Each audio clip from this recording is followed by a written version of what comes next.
انہوں نے مجھ پر شدید تشدد کیا، جس کے نتیجے میں میں بے ہوش ہو گیا۔ مجھے قطعاً علم نہیں کہ میری بے ہوشی کے دوران میں یہاں کیا کچھ ہوتا رہا ہے۔ انسپیکٹر نے اپنے مخصوص بے نیازانہ انداز میں میرا بیان سنا۔ اسی اثنا میں ایس پی واپس لوٹ آیا۔ اس کی پیشانی پر تفکر کی لکیریں نمایاں تھیں۔ اس نے انسپیکٹر کو اشارے سے ایک طرف بلایا۔ وہ دونوں اسی اور اس کمرے کے دور افتادہ کونے میں خاصی دیر تک خسر پسر کرتے رہے۔ وہ بار بار چونکنے کے انداز میں مجھے دیکھنے لگتے تھے، جس سے ظاہر ہو رہا تھا کہ ان کی رازدارانہ گفتگو کا موضوع میں ہی ہوں۔ خدا جانے وہ میرے بارے میں کیا مشورہ کر رہے تھے۔ مجھے شدید الجھن اور بے چینی محسوس ہو رہی تھی۔ بالآخر ان دونوں کی کارنر میٹنگ اپنے اختتام کو پہنچی اور وہ نپے تلے قدموں سے میری طرف بڑھے۔ ان کے چہروں سے جذباتی تناؤ کے آثار ہویدہ تھے۔ گفتگو کی ابتدا ایس پی رشید نے کی۔ مسٹر دانش، جن حالات آپ ہمیں یہاں ملے وہ آپ کو بھی شک و شبے کی زد میں لا سکتے ہیں۔ اس بلڈنگ سے بھاری آتشی اسلحے کے ساتھ حملہ کیا گیا تھا۔ ممکن ہے ان حملہ آوروں کا یہ حملہ آپ کو یہاں سے آزاد کرانے کی غرض سے کیا گیا ہو، یعنی آپ اس جرائم پیشہ گروہ میں خاص اہمیت کے حامل ہوں۔ اس نے توقع کے کرنے کے بعد بغور میرے چہرے کا جائزہ لیا۔ اس کی زبان سے نکلنے والا ہر لفظ میرے دل کی دھڑکن تیز سے تیز تر کر رہا تھا، لیکن میں نے اپنے دلی جذبات چہرے پر عیاں نہیں ہونے دیے۔ میرا بے تاثر سپاٹ چہرہ دیکھ کر اس کی حوصلہ شکنی ہوئی تھی۔ اس حملے میں 3 افراد ہلاک ہوئے ہیں۔ ممکن ہے میں نے اب تک آپ کے بارے میں جو قیاس آرائی کی وہ بالکل غلط ہو، لیکن اس کے باوجود آپ کو اس کیس کے اہم گواہ کی حیثیت سے بار بار ہمارے سوالات کے جواب دینے کے لیے پولیس اسٹیشن میں حاضری دینا پڑے گی۔ اس کا لہجہ گمبھیر سے گمبھیر تر ہوتا جا رہا تھا۔ اس نے ایک بار بھی میرے چہرے کا جائزہ لیا۔ مجھے پوری طرح متوجہ پا کر اس نے بات آگے بڑھائی۔ یقین کریں، آپ کو ان خام خواہ کی الجھنوں میں مبتلا دیکھ کر ہمیں کوئی خوش نہیں ہوگی۔ ہماری خواہش ہے کہ آپ مجرموں کے کیسے چھوٹنے کے بعد قانونی ضابطوں کی الجھنوں سے بھی محفوظ رہیں اور یہاں سے جانے کے بعد نئے سرے سے اپنی کاروباری اور ذاتی زندگی کی ابتدا کریں، لیکن اس کے لیے ہمیں آپ کا تعاون درکار ہے۔ ایس پی کے پراسرار انداز نے مجھے محتاط ہونے پر مجبور کر دیا۔ میں نے نبت الفاظ میں پوچھا، آپ مجھ سے کس قسم کے تعاون کے طلبگار ہیں؟ ہم چاہتے ہیں کہ یہاں سے آزاد ہونے کے بعد آپ پریس اور ہمارے اعلیٰ حکام کے سامنے ہمارا بتایا بیان دہرا دیں۔ اس طرح آپ کو مفت کی شہرت بھی ملے گی اور خواہ کی الجھنوں اور بکھیڑوں سے بھی نجات مل جائے گی، اور اس طرح ہمارا بھی کچھ بھلا ہو جائے گا۔ میں بری بات جانے بغیر کوئی وعدہ نہیں کر سکتا۔ آپ مجھے بتائیں اب مجھ سے کیا بیان دلوانا چاہتے ہیں، اس کے بعد ہی میں کسی فیصلے پر پہنچ سکوں گا۔ میرا فیصلہ کن لہجہ ایس پی کو اچھا نہیں لگا تھا، تاہم اپنے چہرے سے اس نے یہ بات ظاہر نہیں ہونے دی۔ دیکھیں، ہم چاہتے ہیں کہ یہ پورا معاملہ ایک پولیس مقابلے کے طور پر پیش کیا جائے، یعنی آپ کے یہاں یرغمال کے طور پر موجود ہونے کی خبر ملنے پر پولیس اس بلڈنگ پر ریڈ کیا۔ باہمی فائرنگ کے زوردار تبادلے کے دوران 3 ملزمان ہلاک ہوئے، جبکہ باقی فرار ہونے میں کامیاب ہو گئے۔ اس کے بعد آپ کو بخیریت بازیاب کرا لیا گیا۔ اپنی بات ختم کرنے کے بعد وہ خاموشی سے میرے رد عمل کا اظہار کرنے لگا۔ اس کے چہرے سے ابھی تک جذباتی ہیجان کے آثار ہویدہ تھے۔ میرا ذہن برق رفتاری سے تمام معاملے پر غور کر رہا تھا۔ ایس پی ڈھکے چھپے الفاظ میں مجھے جو دھمکی دے رہا تھا وہ بلا شبہ اس پر پوری طرح عمل بھی کر سکتا تھا۔ اگر وہ مجھے مشکوک قرار دے کر قانونی بکھیڑوں میں الجھا دیتے تو میری جان چھڑانا مشکل ہو جاتا، اور اگر خدا نخواستہ اس دوران میرے ڈولے کے گروہ سے کوئی تعلق ثابت ہو جاتا تو مجھے دینے کے لینے پڑ جاتے۔ اس کے علاوہ بھی کئی مراحل ایسے تھے جن سے میں ہر قیمت پر ان فرشناس افراد کی باتوں پر منوعاً عمل کرنے پر مکمل آمادگی ظاہر کر دیتا۔ اس طرح یہ لوگ خامخواہ ہیرو بن جاتے، لیکن ساتھ ساتھ میری نجات کا بھی سہل راستہ نکل آتا۔ مجھے آپ کی تجویز منظور ہے جناب، آپ جیسا کہیں گے میں ویسا ہی کروں گا، بس آپ مجھے جلد از جلد اس عذاب سے نجات دلا دیں۔ میری بات سن کر ایس پی اور انسپیکٹر کے چہروں پر خوشیوں کے پھول کھل اٹھے۔ میں نے بندے کو قفل ساز کو لانے کے لیے بھیج دیا ہے، آپ فکر نہ کریں، چند منٹوں کے اندر اندر آپ کی جان چھوٹ جائے گی۔ تب تک آپ وہ باتیں ذہن نشین کر لیں جو آپ کو پریس اور ہمارے اعلیٰ حکام کے روبرو کہنی ہے۔ اس نے نہایت تفصیل سے ایکشن سے بھرپور فلم کا یہ اسکرپٹ مجھے ذہن نشین کرا دیا، جس میں مجھے مظلوم یرغمالی کا کردار نبھانا تھا۔ تقریباً 50 منٹ بعد قفل ساز بھی آ گیا، لیکن وہ تنہا نہیں پہنچا تھا۔ اس کے ہمراہ 2 اخباری رپورٹرز اور ان کے کیمرہ مین بھی موجود تھے۔ میرے چارپائی سے جکڑے ہونے اور پھر قفل ساز کی مہربانی سے آزاد ہونے کے مراحل کی متعدد تصویر بنائی گئی۔ ایس پی نے میرے اور اخباری نمائندوں کو کھانے پینے کا پرتکلف بندوبست بھی کر دیا۔ میں نے اخباری رپورٹرز کو منوعاً وہی بیان دیا جو مجھے ایس پی نے رٹایا تھا۔ اخباری نمائندے کے موقع واردات اور 3 لاشوں کی تصویریں بنانے کے فوراً بعد رخصت ہو گئے، کیونکہ وہ یہ گرما گرم خبر اپنی اسی روز کی اشاعت میں شامل کرنا چاہتے تھے۔ ایس پی مجھے اپنے ساتھ متعلقہ پولیس اسٹیشن لے گیا، جب مجھ سے قوائف دریافت کرنے کے بعد ایک بیان تیار کیا گیا اور اس پر میرے دستخط کرائے گئے۔ صبح ہونے سے ذرا پہلے ایس پی نے اپنی سرکاری گاڑی میں مجھے گھر چھوڑ دیا۔ اس دوران میں دونوں میں خاصی یہ گانگت پیدا ہو گئی تھی اور اس کا رویہ خاصا دوستانہ تھا۔ اس طویل اور ہنگامہ خیز رات کے اختتام پر میں گھر کے گیٹ پر پہنچا تو نیند اور تھکن کے مارے میرے قدم لڑکھڑا رہے تھے۔ میرے اچانک اور بغیر اطلاع گھر سے رات بھر غائب کے باعث چوکیدار خاصا پریشان تھا۔ میں نے سرسری انداز میں تسلی دی۔ اس نے ناشتے کے متعلق پوچھا، لیکن میں نے اسے منع کر دیا۔ میں اپنے کمرے میں پہنچا۔ میں شکستہ دیوار کی طرح اپنے بستر پر گرا۔ اس کے بعد مجھے دنیا و مافیہا کی کوئی خبر نہ ہوئی۔ میں شام کے 7 بجے تک سوتا رہا اور اگر ڈولی آ کر مجھے بیدار نہ کرتی تو شاید میں اگلی صبح تک سوتا رہتا۔ وہ سرخ رنگ کا نہایت خوبصورت لباس زیب تن کیے ہوئی تھی۔ سامنے سلون دل کے چہرے پر ہلکا پھلکا لیکن نفیس میک اپ تھا۔ خلافت وقوع اس کا موڈ خاصا خوشگوار تھا۔ اب اٹھ بھی جا ہیرو جی، کیا کسی سے شر بحال کر سوئے ہیں؟ میں صبح سے 2 بار آ کر واپس آ چکی ہوں اور مجھے افسوس ہے، میں نے شرمندہ لہجے میں کہا۔ دراصل میں پوری رات لمحے بھر کے لیے بھی نہیں سو سکا اور اسے جھٹ سے میری بات کاٹ دی۔ اور کچھ میزبانوں کے حسن سلوک کا بھی اثر ہے، رہی صحیح کسر سرکاری مہمان نوازی نے پوری کر دی۔ ویسے میرا خیال ہے میرے ساتھ میں بہت جلد بازی کا مظاہرہ کیا۔ آپ کے میزبانوں کو کم از کم 2-4 دن تو آپ کی خدمت کا موقع ملنا چاہیے تھا کہ آپ یہاں تانی بازی کے لیے آئی ہیں؟ میں نے نیم خفگی کے عالم میں پوچھا۔ میں جانتا ہوں مجھ سے غلطی ہوئی تھی، لیکن میں یہ بھی برداشت نہیں کر سکتا کہ اجنبی لوگ میری ہر حرکت پر نظر رکھیں اور میں کہیں جاؤں تو میرے تعاقب میں لگے رہیں۔ ایسا صرف آپ کے تحفظ کے لیے کیا جانا تھا۔ ڈولی ایک دم سنجیدہ ہو گئی۔ اب تو آپ کو احساس ہو جانا چاہیے کہ آپ کی زندگی شدید خطرے میں ہے اور لوگ کوئی بھی موقع ضائع کرنے پر تیار نہیں۔ اگر میرے ساتھی بر وقت آپ کا پتہ لگانے میں کامیاب نہ ہو جاتے تو خدا جانے آپ پر اب تک کیا قیامت گزر چکی ہوتی۔ ڈولی کی بات سن کر مجھے یک لخت شدید پشیمانی کا احساس ہوا۔ واقعی میرا رویہ قطعاً غیر مناسب اور غیر فطری تھا۔ مجھے چھڑانے کے لیے ان لوگوں نے آگ اور خون کا طوفان برپا کر دیا۔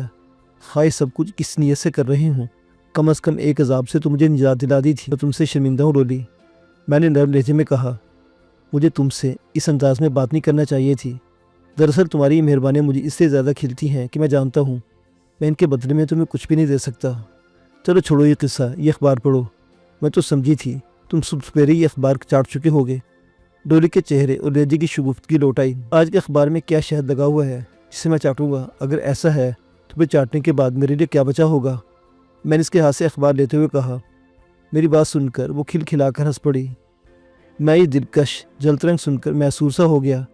مجھے اپنا ذہن اخبار پر مرکوز کرنے میں کئی لمحے لگ گئے۔ دونوں اخبارات نے پولیس مقابلے کو خاصی گرما گرم سرخیوں کے ساتھ شائع کیا تھا۔ تینوں ہلاک شدہ افراد اور ایس پی اور سب انسپیکٹر کی تصویریں بھی شائع کی گئی تھیں، لیکن حیرت انگیز طور پر میری تصویر شائع نہیں کی گئی تھی، جبکہ خبروں میں میرا نام دانش اقبال کے بجائے صرف اقبال شائع ہوا تھا۔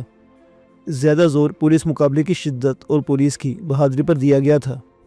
ہلاک شدگان کے قبضے اور بنگلے کے اندر سے برآمد ہونے والے اسلحے کی بھی تفصیل مع تصویر موجود تھی۔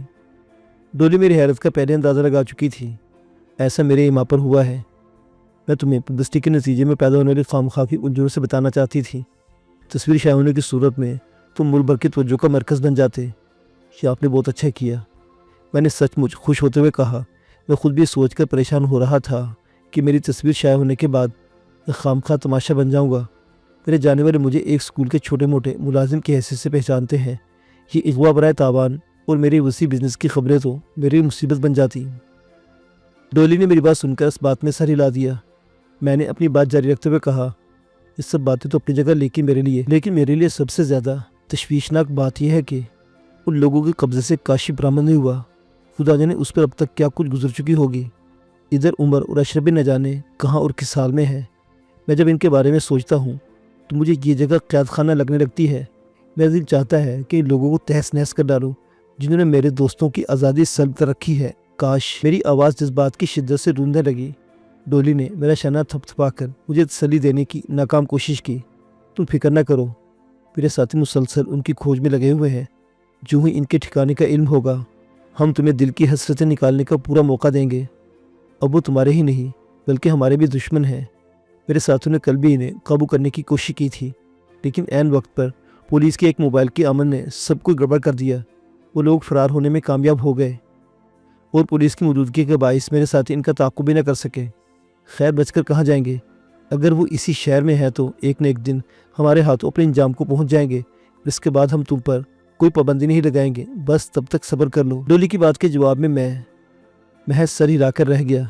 حقیقت تو یہ ہے کہ اس ماحول میں اب مجھے اپنا دم گھٹتا محسوس ہونے لگا تھا۔ اگر میں کچھ عرصہ مزید وہاں گزار لیتا تو شاید پاگل ہو جاتا۔ مجھے جلد از جلد اس ماحول سے نجات حاصل کرنا تھی، خواہ اس کے لیے مجھے ایک بار پھر ڈولی کی ناراضگی مول لینا پڑتی۔ رات کا کھانا ہم دونوں نے ایک ساتھ کھایا۔ اس کے بعد وہ رخصت ہو گئی، البتہ جاتے ہوئے مجھے محتاط رہنے اور موبائل فون اپنے ساتھ رکھنے کی تاکید کرنا نہیں بھولی تھی۔ اس کے جانے کے بعد میں اپنا لاہ عمل مرتب کرنے لگا۔ گزشتہ روز مجھے جس انداز میں اغوا کیا گیا تھا، اس سے بات تو کھل کر سامنے آ گئی تھی کہ ڈولیو کے ساتھیوں کے ساتھ ساتھ وہ لوگ بھی میری مسلسل نگرانی کر رہے تھے۔ یہ بنگلہ بھی ان کی نظر میں تھا۔ صرف ڈولی کے ساتھیوں کی مسلسل موجودگی کے باعث وہ میرے خلاف براہ راست کارروائی نہیں کر پا رہے تھے۔ اگر وہ گزشتہ روز کی طرح مجھے کہیں تنہا پاتے ہوئے یقیناً ایک بار پھر مجھ پر قابو پانے کی کوشش کرتے، اس طرح مجھ تک یا دوسرے الفاظ میں ان تک پہنچنے میں کامیاب ہو جاتا، ان میں کوئی میرے قابو میں آ جاتا تو میں اسے کاشف اور اس کے دونوں ساتھیوں کے بارے میں زبان کھولنے پر مجبور کر سکتا تھا۔ یہ خطرناک طریقہ کار تھا۔ خود کو چارے کے طور پر پیش کرنا میری آخری حماقت بھی ثابت ہو سکتی تھی، لیکن اس کے علاوہ مجھے کوئی صورت بھی تو نہیں سجائی دے رہی تھی۔ اگر کاشف، عمر اور اشرف کی زندگی کو کوئی نقصان پہنچ جاتا تو مجھے ویسے بھی اپنی زندگی سے نفرت ہو جاتی۔ وہ اب تک جن عذابوں سے گزر رہے تھے، ان کا اصل ذمہ دار میں ہی تو تھا۔ میری وجہ سے ان کی پرسکون زندگی طوفانی تھپیڑوں کی زد میں آئی ہوئی تھی۔ دن بھر سونے کی وجہ سے رات کو نیند آنے کا سوال ہی پیدا نہیں ہوتا تھا۔ دنیا بھر کے سیٹلائٹ چینلز دیکھتا رہا، لیکن ذہنی انتشار کی وجہ سے مجھے کسی بھی پروگرام میں دلچسپی محسوس نہیں ہوئی۔ تھک ہار کر میں نے ٹی وی کو ایک چینل پر سیٹ کیا اور ریموٹ کنٹرول ایک طرف رکھ دیا۔ اس وقت اس چینل پر ایک بہت ہی پرانی سست رفتار قسم کی انگلش فلم دکھائی جا رہی تھی۔ مجھے اس وقت اس قدر بیزاری کا احساس ہو رہا تھا کہ اگر کوئی بہت اچھی فلم دکھائی جا رہی ہوتی تو تب بھی مجھے دلچسپی محسوس نہ ہوتی، لیکن میں خود کو سزا دینے کے انداز میں اسکرین پر نظریں جمائے بیٹھا رہا۔ اس سے اتنا فائدہ ہوا کہ میری بیزاری غنودگی میں تبدیل ہو گئی اور میں وہیں بیٹھے بیٹھے سو گیا۔ رسو میری آنکھ کھلی تو میرا جسم درد کر رہا تھا، البتہ ذہنی کشیدگی دور ہو چکی تھی۔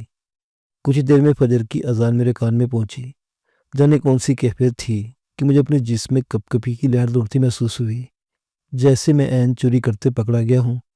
مجھے یاد آیا کہ ایک بار پہلے بھی اس تجربے سے گزرنا پڑا، جب 8ویں جماعت کی شمائی امتحان کے دوران اپنی زندگی میں پہلی مرتبہ نقل کرنے کی ناکام کوشش کی تھی اور رنگے ہاتھوں پکڑا گیا تھا۔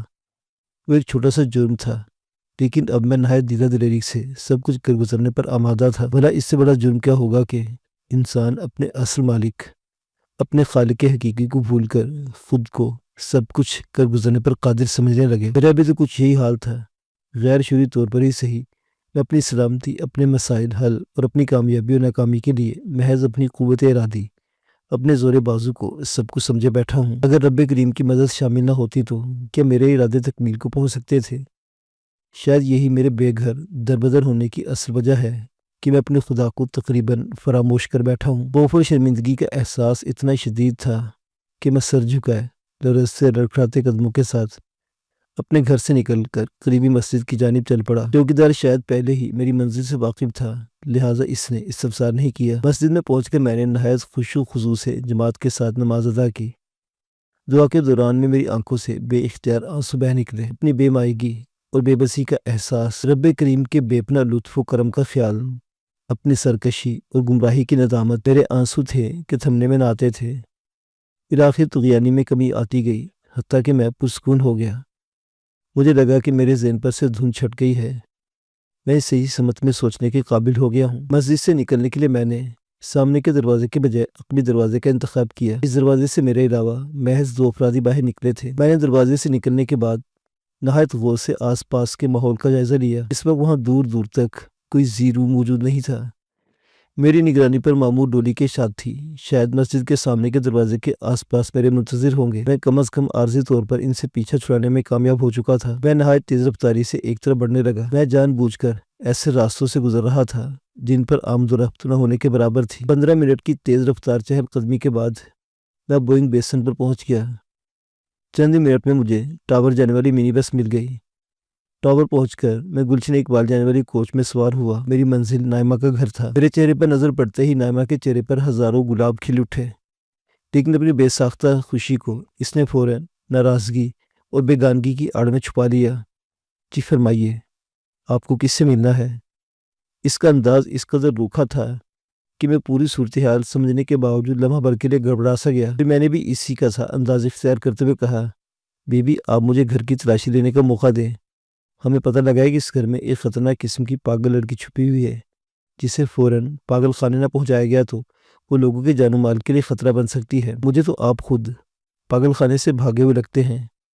اگر آپ اپنی دماغی صحت کی درستی کا سرٹیفکیٹ پیش کر دیں تو مجھے گھر کی تلاشی دینے پر کوئی اعتراض نہیں ہوگا۔ محترمہ، اگر میں یہی فرمائش آپ سے کروں تو خیر میں تو ایسا سرٹیفکیٹ پیش کرنے میں قطعاً ناکام رہوں گی، کیونکہ اگر میں صاحب عقل ہوتی تو اجنبی اور بیگانے لوگوں کو اپنا سمجھنے اور ان پر استحقاق جتانے کی حماقت ہرگز نہ کرتی۔ یہ میرا پاگل پن ہی تو ہے کہ خواہ ایسے لوگوں کے لیے پریشان و فکر مند ہو کر اپنی راتوں کی نیند اور دن کا چین برباد کرتی رہی، جنہیں اپنے علاوہ کسی کی پرواہ ہی نہیں۔ بات مکمل ہوتے ہی اس کی آنکھ سے آنسو چھلک پڑے اور آواز بری طرح بھر آ گئی۔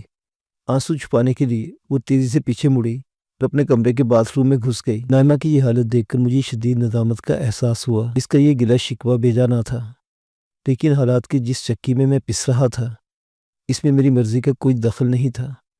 میں چاہتا بھی تو نائمہ کو اپنی مصیبتوں میں حصے دار نہیں بنا سکتا تھا، کیونکہ اس طرح وہ خود بھی ان عذابوں کا شکار ہو سکتی تھی۔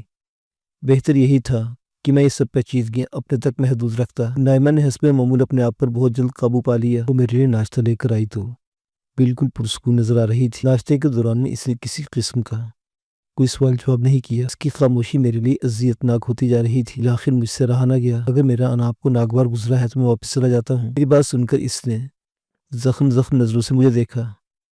میرے لیے اس کی آنکھوں میں لکھی تحریر پڑھنا قطعاً مشکل نہ تھا۔ اسے میری بے رخی سخت اذیت ناک لگی تھی۔ آپ سے بہت شرمندہ ہوں، میں نے دھیمے لہجے میں کہا۔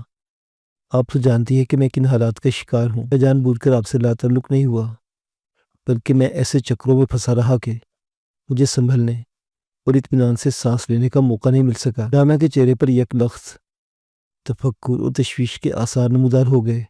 میں معافی چاہتی ہوں، میں خامخواہ جذباتی ہو گئی تھی۔ آپ مجھے تفصیل سے سب کچھ بتائیں، شاید میں آپ کو کوئی بہتر مشورہ دے سکوں۔ میں بات ٹالنا چاہتا تھا، لیکن اس کی ناراضی کے خیال سے مجھے زبان کھولنا پڑی۔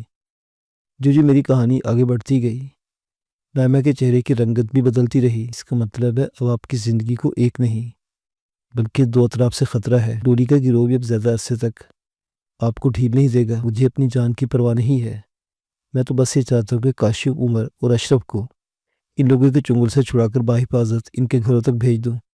اس کے بعد مجھ پر جو گزرے مجھے اس کی پرواہ نہیں۔ نائمہ نے جھجکتے ہوئے کہا، میں آپ کے جذبات کو بخوبی سمجھتی ہوں، لیکن اگر خدا نخواستہ یہ لوگ اب اس دنیا میں نہیں ہیں تو پھر میری زندگی کا واحد مقصد ان کے قاتلوں کو کیفر کردار تک پہنچانا ہوگا۔